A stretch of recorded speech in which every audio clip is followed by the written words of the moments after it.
네, 오늘 본문은 예수님이 기도하신 내용이 담겨 있는 요한복음 17장입니다. 예수님은 공생의 기간을 통해서 제자들을 기도로 세우시고 또한 제자들에게 기도를 가르치시고 기도함으로 아픈 백성들을 고치셨으며 성전은 기도하는 집이다 말씀하시며 돈 바꾸는 자들의 상까지도 엎으셨습니다.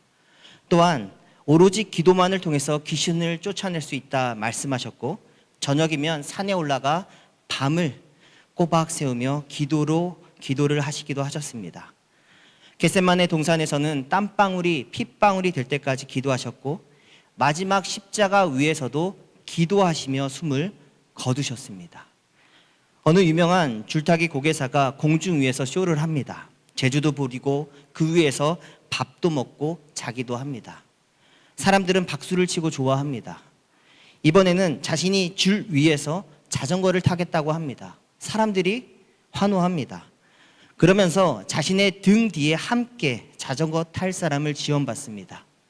선뜻 아무도 나서지 않습니다. 공간 복음서를 통해서 우리가 확인할 수 있는 것은 예수님은 제자들에게 함께 기도하자 요청하셨지만 제자들은 한 시간도 깨어있지 못하고 졸았다 말씀합니다. 또한 예수님이 어린 나귀를 타고 예루살렘에 입성하실 때 사람들은 환호하고 박수를 치며 좋아했습니다. 그러나 그분이 십자가 언덕길을 갈 때에는 등에 침을 뱉고 욕을 합니다.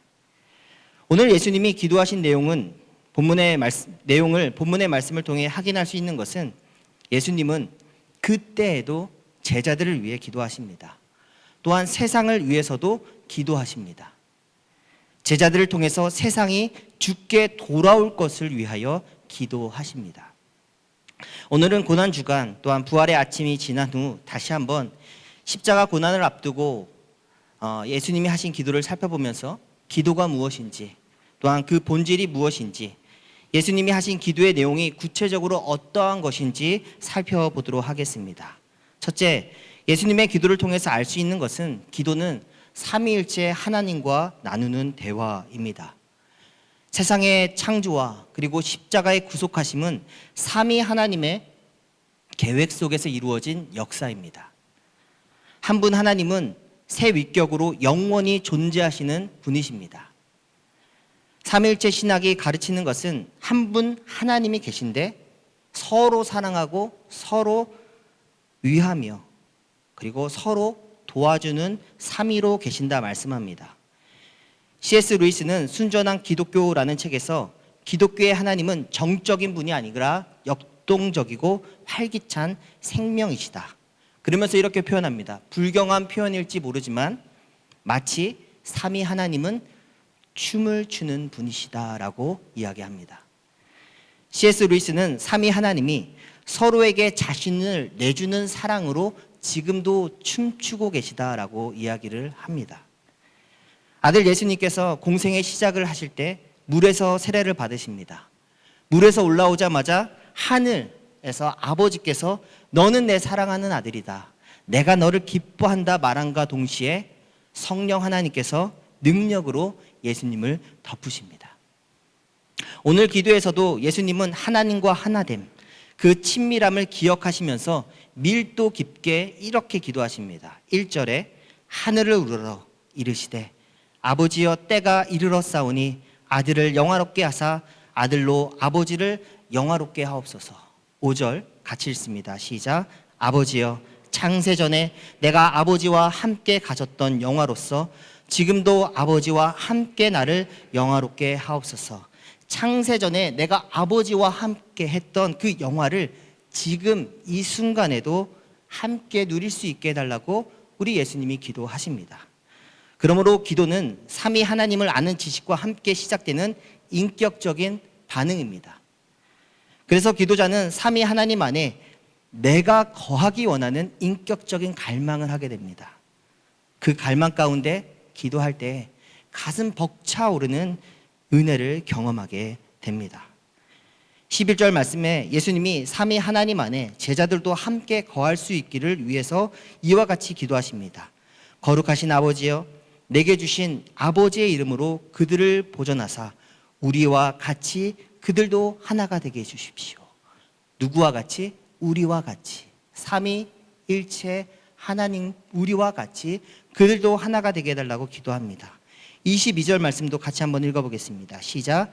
내게 주신 영광을 내가 그들에게 주었사오니 이는 우리가 하나 된 것 같이 그들도 하나가 되게 해달라고 기도하십니다.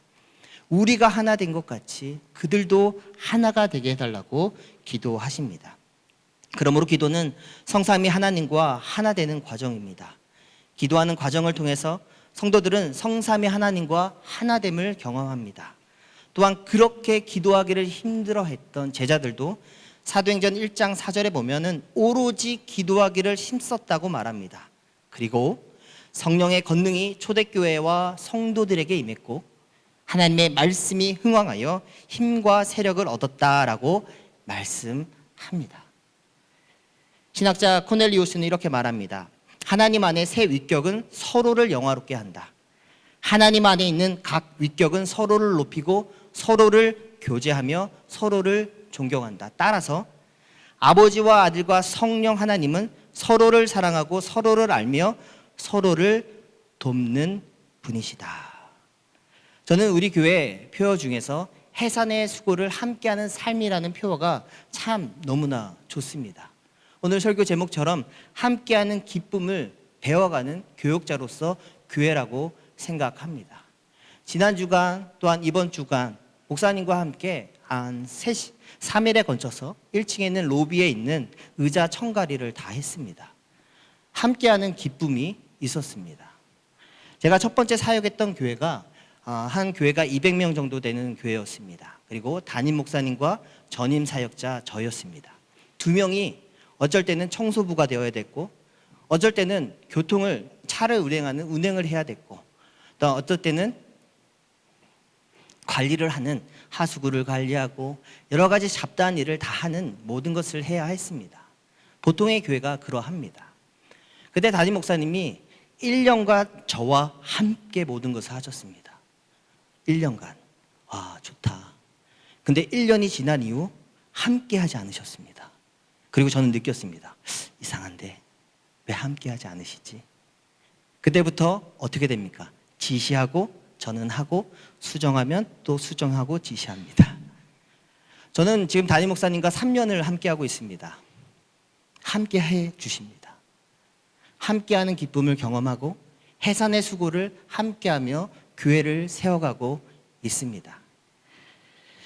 지난 주간 고난주간 때 교회 옥상 십자가 공사를 하면서 선명하게 하나 기억에 남는 것은 옥상 10층 높이의 다리 위에서 십자가 불빛 작업을 할 때 위에 계신 장로님을 위해서 두세 사람이 서로 호흡을 맞추며 줄을 잡아주고 다리를 잡아주어야 했습니다. 담임 목사님은 등상용 로프를 꽉 잡아주어야 했고 또한 나머지 저희 사역자들과 집사님은 다리를 꽉 잡아주어야 했습니다. 당일의 날씨가 너무 좋았습니다. 그런데 바람이 생각보다 많이 불었습니다.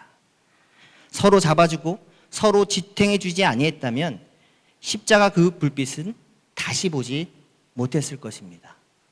소망합니다. 우리 서울 수림교회가 날마다 마음을 같이 해서 서로 기도하고 전도하고 또한 가르치는 일에 서로 돕고 서로 높이며 교제하게 되기를 바랍니다. 두 번째, 예수님의 기도를 통해서 알 수 있는 것은 예수님은 택하신 제자들을 하나님께 맡기며 세상 속의 사역자로 보내셨다라는 것입니다. 예수님의 마지막 기도의 내용을 통해서 놀라게 되는 것은 예수님은 제자들이 바로 삼위 하나님을 알고 믿고 또한 말씀을 통해서 그들이 인내하게 될 것을 기도하신 부분입니다. 세 가지 요점으로 한번 살펴보도록 하겠습니다. 그 전에 8절 말씀 한번 같이 읽습니다. 8절입니다. 시작. 나는 아버지께서 내게 주신 말씀들을 그들에게 주었사오며 그들은 이것을 받고 내가 아버지께로부터 나온 줄 참으로 아오며 아버지께서 나를 보내신 줄도 믿어 싸움나이다. 여기에 보면은 나는 아버지께서 내게 주신 말씀들을 그들에게 주었다라고 말씀하고 그들은 이것을 받았다라고 말씀하며 내가 아버지께로부터 나온 줄을 참으로 그들이 안다 말하며 아버지께서 나를 보내신 줄도 믿는다라고 말씀합니다. 예수님의 첫 번째 요점은 제자들이 아버지께서 내게 주신 이 말씀들을 받았다라는 것입니다. 그 시대의 다른 사람들, 당시 대제사장들과 바리새인들은 이 말씀을 어떻게 했습니까? 거부했습니다. 말씀을 받은 제자들과 세상에 그들을 대조시키시면서 그들이 내게 주신 하나님 아버지의 말씀을 받았다, 제자들에게 말씀하십니다. 예수님의 두 번째 요점은 제자들이 예수님이 하나님께로부터 나오신 분임을 참으로 지적으로 인정하고 받아들였다 말씀합니다. 안다라고 말씀합니다. 그러나 예수님이 그들을 왜 계속 기도하십니까? 그들이 아는 것과 믿는 것, 행하는 것이 여전히 일치하지 않기 때문에 그들의 연약한 믿음을 위해서 기도하고 계십니다. 예수님의 세 번째 요점은 내가 아버지께로부터 보냄을 받은 것을 믿는 것처럼 그들도 자신들이 세상으로 보냄을 받아야 하는 것과 또한 세상 속에서 사명이 있다는 것을 믿게 하기 위해서 기도하신다라는 것입니다. 우리 18절의 말씀을 같이 한번 읽습니다. 18절, 19절입니다. 시작. 아버지께서 나를 세상에 보내신 것 같이 나도 그들을 세상에 보내었고 또한 그들을 위하여 내가 나를 거룩하게 하오니 이는 그들도 진리로 거룩함을 얻게 하려 함이니이다. 제가 한 번 더 읽겠습니다. 아버지께서 나를 세상에 보내신 것 같이 나도 그들을 세상에 보내었고 또 그들을 위하여 내가 나를 거룩하게 하오니 이는 그들도 진리로 거룩함을 얻게 하려 함이다. 기도하십니다. 즉 예수님은 세상의 사명을 가지고 이 땅에 오셨습니다. 그리고 그 사명을 십자가 위에서 완수하셨습니다. 그리고 십자가 위에서 하나님의 뜻을 이루고 하나님을 영화롭게 하기 원한다 기도하셨고 그리고 십자가 위에 올라가셨습니다. 그렇다면 세상에 보냄을 받게 될 제자들 역시도 또한 우리들 역시도 사역을 수행하는 그 방향성과 사명의 내용은 한번 같이 따라하겠습니다. 십자가와 죽음입니다. 네, 우리가 사역을 나아가야 하는 방향성과 그 내용의 풍성함은 십자가와 죽음입니다. 존 버년의 철로 역정에 나오는 한 명의 순례자가 있습니다. 그가 등에 커다란 짐을 지고 힘겹게 언덕 위를 올라가는 장면이 나옵니다. 등의 짐 때문에 몹시 힘들고 피곤하고 가파른 언덕에 거의 다 올라갔을 때 그는 언덕 위에서 십자가를 만나게 됩니다. 그리고 그 언덕 반대편으로 빈 무덤 하나 있는 것을 발견합니다. 커다란 재짐을 진 그 순례자가 언덕 위 십자가 앞에 다다르자마자 어깨에 있던 짐이 풀어지고 그 짐이 언덕 아래로 구르고 또 구르더니 무덤 속에 들어가 더 이상 보이지 않게 됩니다. 그랬더니 순례자가 이렇게 외칩니다. 복된 십자가여, 복된 무덤이여, 나를 위하여 수치를 당하신 복된 예수여 라고 노래를 부릅니다. 한번 같이 따라하겠습니다. 복된 십자가여, 복된 무덤이여, 나를 위하여 수치를 당하신 복된 예수여. 아멘. 성도 여러분, 예수님이 제자들과 또한 제자들을 통해 믿게 될 우리를 위해 기도하신 내용은 세상 속에서 우리 사역의 방향성은 십자가와 부활이라는 것입니다. 오늘 오전에 전도를 나오신 집사님들이 계십니다. 아무도 모르게 나오셨지만 저는 압니다. 나는 1층에 있기 때문입니다. 그리고 1층에 CCTV가 있기 때문에 저는 압니다. 그래서 인사를 드렸습니다. 전도를 마치고 카톡을 통해서 작은 나눔을 들었습니다. 어느 할머니가 무거운 짐을 들고 계셨다고 합니다. 할아버지가 마중 나올 것을 알고 벤치에 앉아 기다리고 계셔서 전도지를 드리고 말씀을 나누었다고 합니다. 꼭 교회 나오겠다고, 가겠다고. 네, 그러면 기다리겠습니다. 이래저래 대화를 나누다가 성함을 물어보니 신분증을 보여주시더랍니다. 전화번호를 물었더니 생각이 순간 막혀서 기억이 안 난다고 하셨습니다.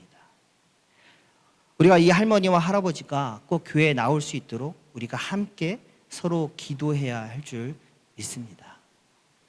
마태복음 11장 28절에서 30절의 말씀을 함께 읽도록 하겠습니다. 시작. 수고하고 무거운 짐진 자들아 다 내게로 오라. 내가 너희를 쉬게 하리라. 나는 마음이 온유하고 겸손하니 나의 멍에를 메고 내게 배우라. 그리하면 너희 마음이 쉼을 얻으리니 이는 내 멍에는 쉽고 내 짐은 가벼움이니라. 먼저는 우리 성도 한 사람 한 사람들이 십자가 앞에 올라가 나의 커다란 그 죄짐을 구르고 굴려 빈 무덤 속으로 들어가도록, 그리고 들어갔는지 확인해야 될 줄 압니다. 십자가 앞에 서기를 소망합니다. 주께서 우리의 죄를 사하시고 우리를 자유케 하셨습니다.